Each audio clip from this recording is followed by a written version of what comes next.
the Chicago Manual of Styles, where it says quite clearly the hyphens have got to be there. I mean, this is a very minute glitch. It's a hyphen. It's a missing hyphen. And how could a missing hyphen destroy the City of London?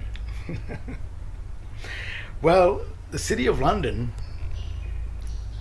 offered us a fraud in the first place. It was always a fraud. They knew it was a fraud.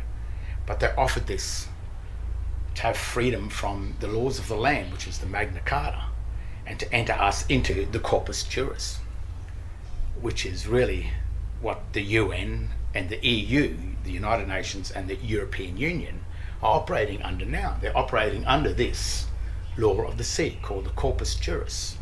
But to get us to get into this Corpus Juris, we had to leave the land. We had to leave our common law standing, our birthright, and enter into one of their trusteeships.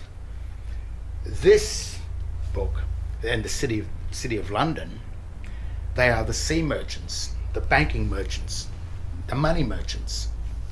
These are the laws of how the money merchant works. And they had to get us to leave the land and enter into the sea.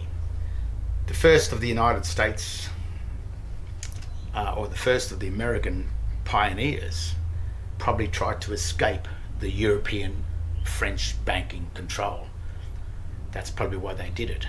But 200 years ago, or roughly 200 years ago, the most important part of that constitution was removed in order to usurp the foreign bankers, the sea merchants, the banking merchants, the UCC, the Corpus Juris, the law of the sea, piracy. They had to usurp that onto the lands of America because it had become the land of the free.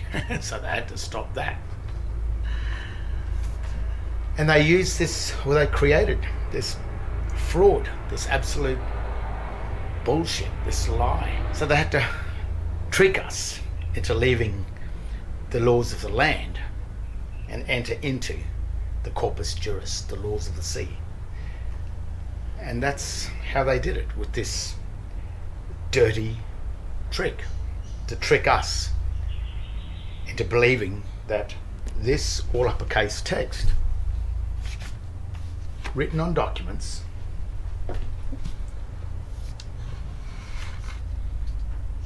was a part of the English language, when it never was.